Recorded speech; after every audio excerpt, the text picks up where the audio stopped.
आषाढ़ के महीने की शुक्ल पक्ष की द्वितीय तिथि को उड़ीसा में भगवान जगन्नाथ की विश्व प्रसिद्ध रथ यात्रा की शुरुआत होने वाली है। इस रथ यात्रा में भगवान जगन्नाथ, उनके बड़े भाई बलभद्र और बहन सुभद्रा का रथ भी निकाला जाता है। तीनों अलग अलग रथ में सवार होकर यात्रा पर निकलते हैं और भारी भीड़ द्वारा ढोल, नगाड़ों, तुरही और शंख ध्वनि के साथ रथों को खींचा जाता है। रथ यात्रा का समापन आषाढ़ शुक्ल एकादशी पर होता है। साल 2023 में ये रथ यात्रा 20 जून को है। तो चलिए जानते हैं इस यात्रा से जुड़े कुछ रोचक तथ्यों के बारे में। नमस्कार, स्वागत है आपका आस्तिक स्पिरिचुअल सीक्रेट्स में। भगवान जगन्नाथ के रथ को नंदी घोष कहते हैं। बलराम जी के रथ का नाम तालध्वज और सुभद्रा जी के रथ का नाम दर्पदलन रथ होता है। हर साल भगवान जगन्नाथ समेत बलभद्र जी और सुभद्रा जी की प्रतिमाएं नीम की लकड़ी से ही बनाई जाती हैं। इन रथों में रंगों का भी विशेष ध्यान दिया जाता है। भगवान जगन्नाथ का रंग सांवला होने के कारण नीम की उसी लकड़ी का इस्तेमाल किया जाता है जो सांवले रंग की हो।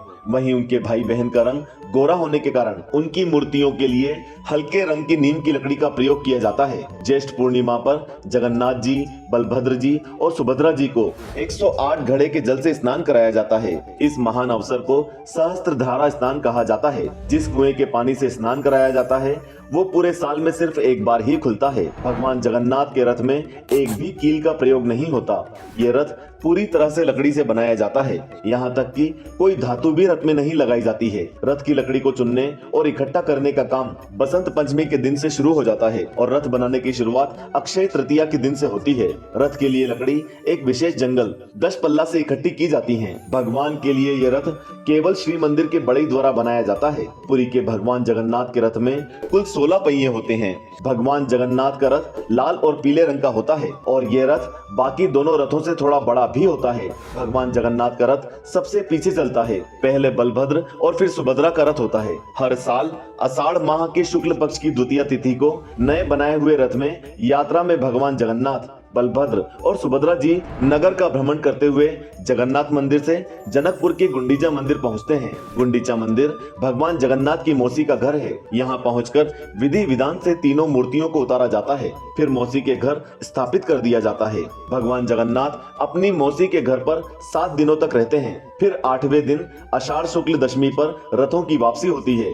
इसे बहुड़ा यात्रा कहा जाता है। भगवान जगन्नाथ श्री हरि भगवान विष्णु के मुख्य अवतारों में से एक हैं। ऐसा माना जाता है कि जगन्नाथ मंदिर की रसोई दुनिया की सबसे बड़ी रसोई है। जगन्नाथ मंदिर ही एकमात्र ऐसा मंदिर है जहां का प्रसाद महाप्रसाद कहलाता है। महाप्रसाद को मिट्टी के 7 बर्तनों में रखकर पकाया जाता है। ऐसा माना जाता है कि महाप्रसाद को पकाने में सिर्फ लकड़ी और मिट्टी के बर्तन का ही प्रयोग किया जाता है। मान्यताओं के अनुसार जगन्नाथ रथ यात्रा के दौरान कई नियमों का पालन भी किया जाता है और बहुत सी विधियां या परंपराएं अत्यंत ही अनोखे रूप से पालन की जाती हैं। उन्हीं में से एक है सफाई के लिए सोने के झाड़ू का इस्तेमाल। सोने के झाड़ू से रास्ते की साफ सफाई होती है। जी हाँ, तीनों रथ के तैयार होने के बाद इसकी पूजा के लिए पुरी के गजपति राजा की पालकी आती है।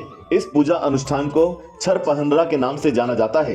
इन तीनों रथों की वे विधिवत पूजा करते हैं और सोने के झाड़ू से रथ मंडप और यात्रा वाले रास्ते को साफ किया जाता है। पुरी के जगन्नाथ मंदिर के शिखर पर लगा झंडा बहुत ही अनोखा है क्योंकि यहाँ पर लगा ध्वज हमेशा हवा के विपरीत दिशा में लहराता रहता है। पुरी के जगन्नाथ मंदिर में दोपहर के पहर में किसी भी समय मंदिर के शिखर की परछाई नहीं बनती है। जैसा कि हमने बताया कि मंदिर परिसर में बनी रसोई विश्व की सबसे बड़ी रसोई है, जहां पर कुल मिलाकर 752 चूल्हे हैं जिनमें महाप्रसाद बनाया जाता है।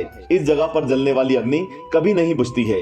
जगन्नाथ मंदिर के शिखर पर कभी ना तो कोई पक्षी बैठता है और ना ही कोई विमान मंदिर के ऊपर से ही निकलता है। जगन्नाथ मंदिर के शिखर पर लगे हुए सुदर्शन चक्र को किसी भी कोने से देखने पर वो हमेशा एक जैसा ही लगा दिखेगा। तो भाई और बहनों, ये थे जगन्नाथपुरी रथ यात्रा से जुड़े कुछ रोचक तथ्य। आशा करते हैं कि आपको ये वीडियो पसंद आया होगा।